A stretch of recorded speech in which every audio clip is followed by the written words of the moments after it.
بسم اللہ الرحمن الرحیم۔ السلام علیکم دوستوں، انجینئر محمد مرزا جس طرح سے حسام الحرمین اور المحنت کے بارے میں گفتگو کرتا ہے اور کہتا ہے کہ بریلویوں نے دیوبندیوں کو کافر کہا ہوا ہے اور دیوبندیوں نے بریلویوں کو کافر کہا ہوا ہے، لیکن اس نے یہ نہیں بتایا کہ حسام الحرمین اور المحنت سے پہلے بھی ایک فتویٰ آ چکا ہے جس کا نام ہے تحقیق الفتویٰ فی ابطال التقویٰ،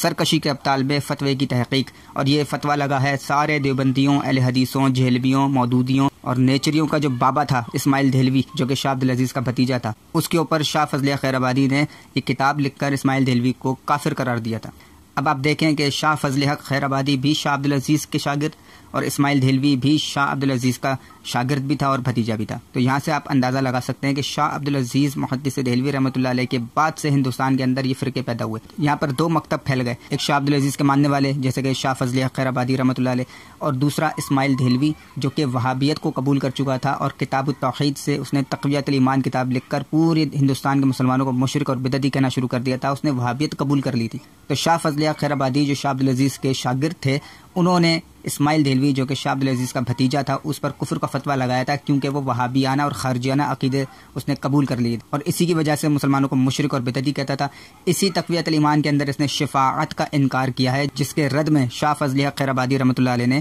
تحقیق الفتویٰ فی ابطال التقویٰ لکھا، سرکشی کے ابطال میں فتوے کی تحقیق۔ اسماعیل دہلوی چونکہ وہابی اور خارجی تھا اور خارجیت اور وہابیت کو پروموٹ کر رہا تھا اور اس کو قبول بھی کر چکا تھا اور مسلمانوں کو مشرک اور بدعتی بھی کہہ رہا تھا، اس کے بارے میں بھی سن لیں، چونکہ تقویۃ الایمان میں عامت المسلمین کو مشرک بدعتی قرار دیا گیا تھا، اس لیے علماء اہل سنت نے سختی سے اس کا نوٹس لیا، یہاں تک کہ شاہ عبدالعزیز دہلوی رحمۃ اللہ علیہ نے بھی اس سے برات کا اظہار فرمایا۔ مولانا مخصوص اللہ، مولانا محمد موسیٰ، شاہ احمد سعید مجددی، مفتی صدر الدین آزردہ، شاہ فضل خیر آبادی، شاہ عبدالمجید بدایونی، شاہ فضل رسول بدایونی وغیرہ اکابر معاصرین نے تقریر و تحریر کے ذریعے رد بلیغ فرمایا، لیکن کچھ لوگوں نے ان نظریات کو اپنا کر حمایت کا راستہ اختیار کیا۔ پھر فریقین میں وہ معرکہ آرائی ہوئی کہ پورا ہند میدان کارزار دکھائی دینے لگا، یعنی کہ اسماعیل دہلوی کے جو شاگرد ہیں وہ دو حصوں میں بٹ گئے، ایک دیوبند بن گیا، ایک اہل حدیث بن گیا۔ بعد میں آگے جا کر وہی اسی اہل حدیث سے جہلمی فرقہ نکلا اور اسی دیوبند فرقے سے مودودی فرقہ نکلا، اور نیچری سر سید احمد خان بھی اسی فرقے سے نکلا۔ لیکن شاہ عبدالعزیز کے عقائد اور نظریات والے جو تھے وہ فضل خیر آبادی